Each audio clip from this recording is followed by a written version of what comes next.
We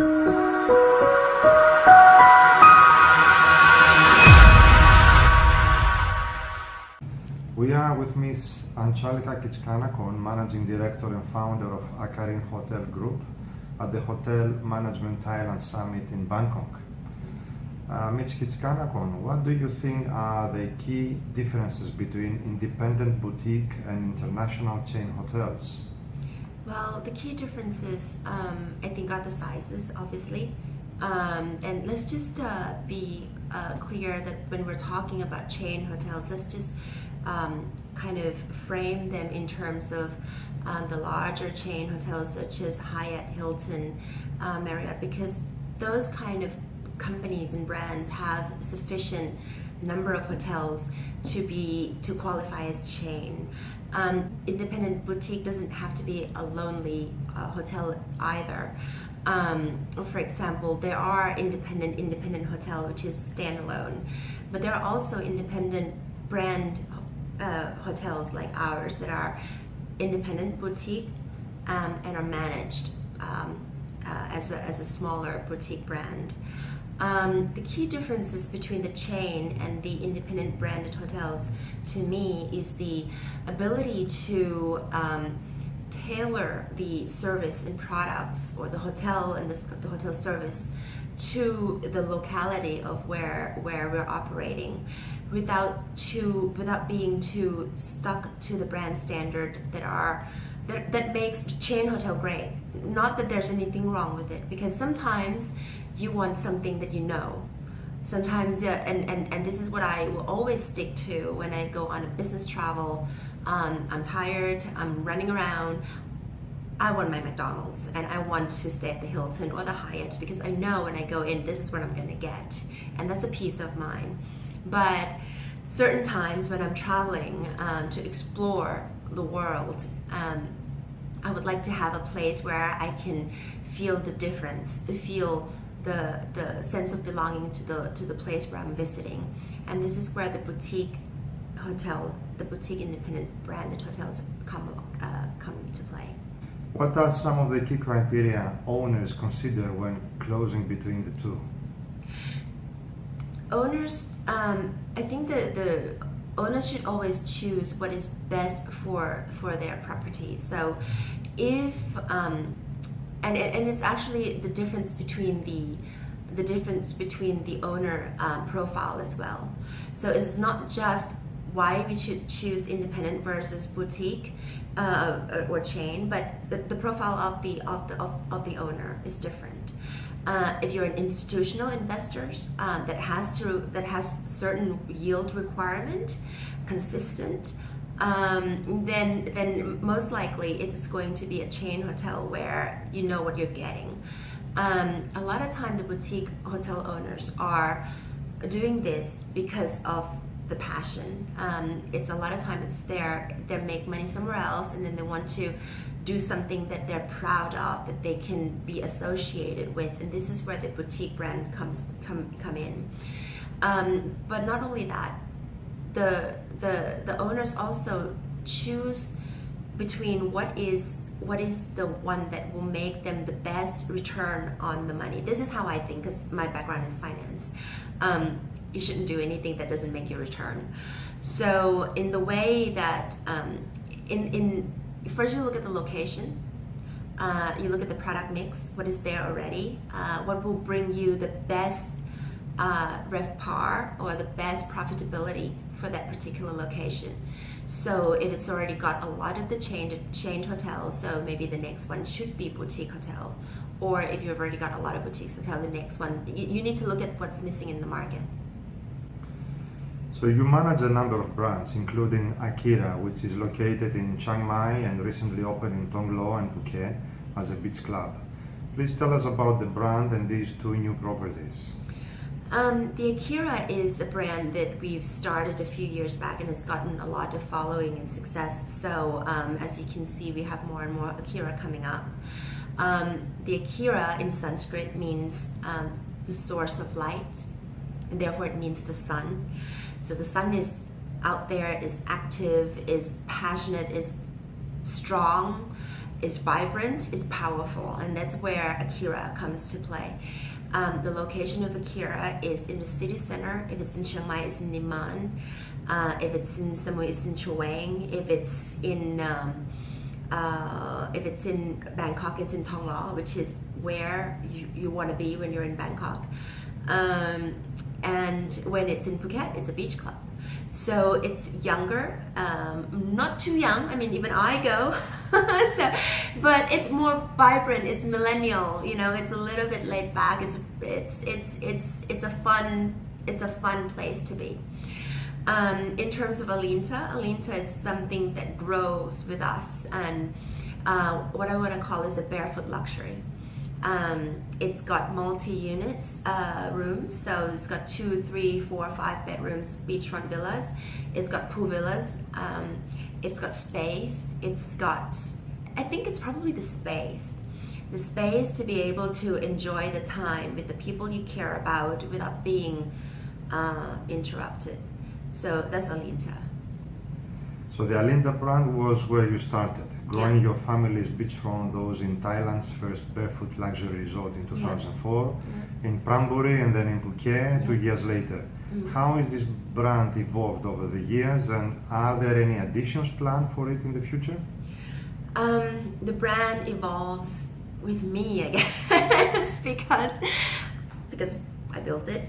It evolves through.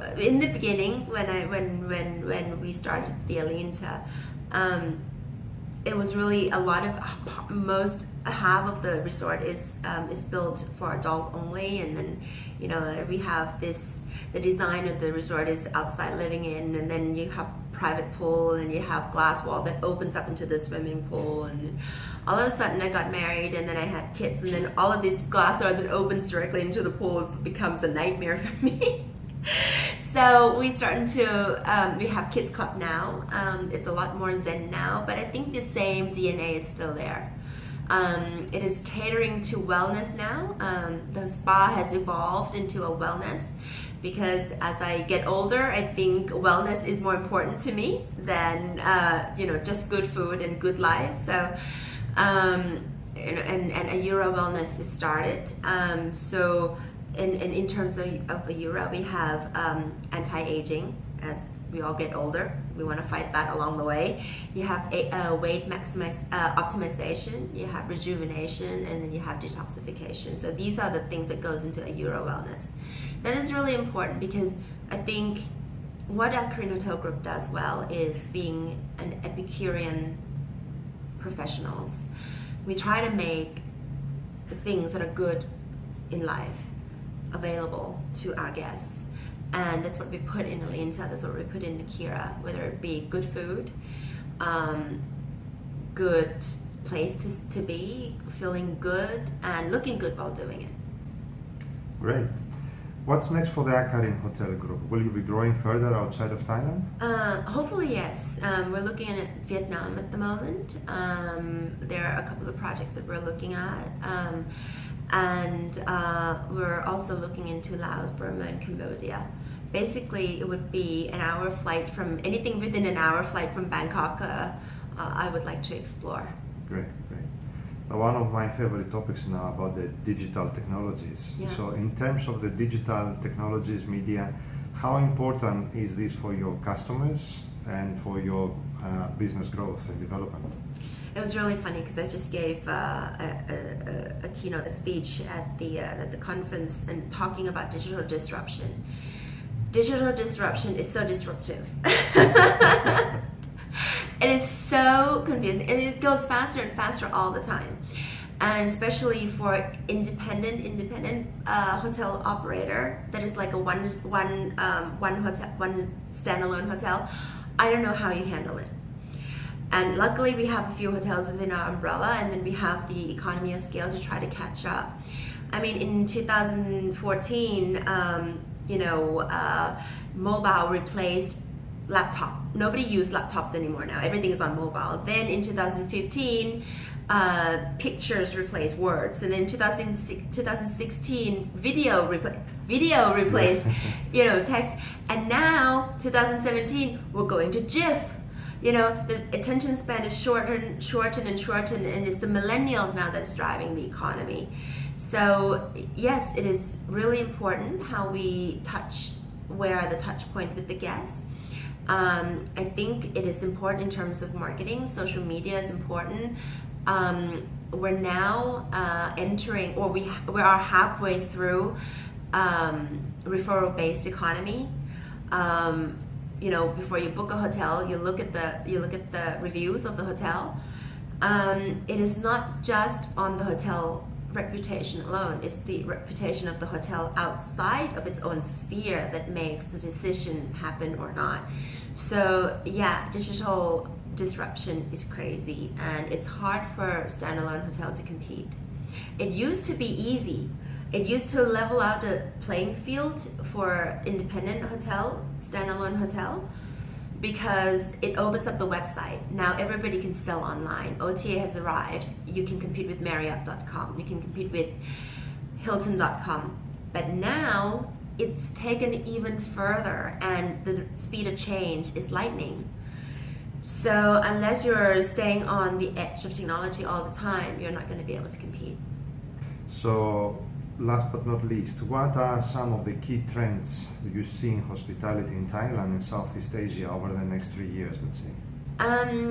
I think Thailand is still going to continue to be the hub of Southeast Asia for a foreseeable future. I don't know how long we'll stay that way if our government continue to invest in infrastructure and support the hotel industry or the travel industry in the right way.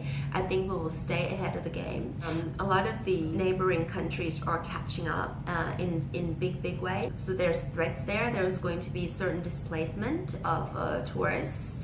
The trend in Thailand, there's so many existing trends that are continuing to go on in Thailand that it's hard to say there's this one. Wellness is a good one. Medical tourism is a good one. Retirement tourism is a very good one.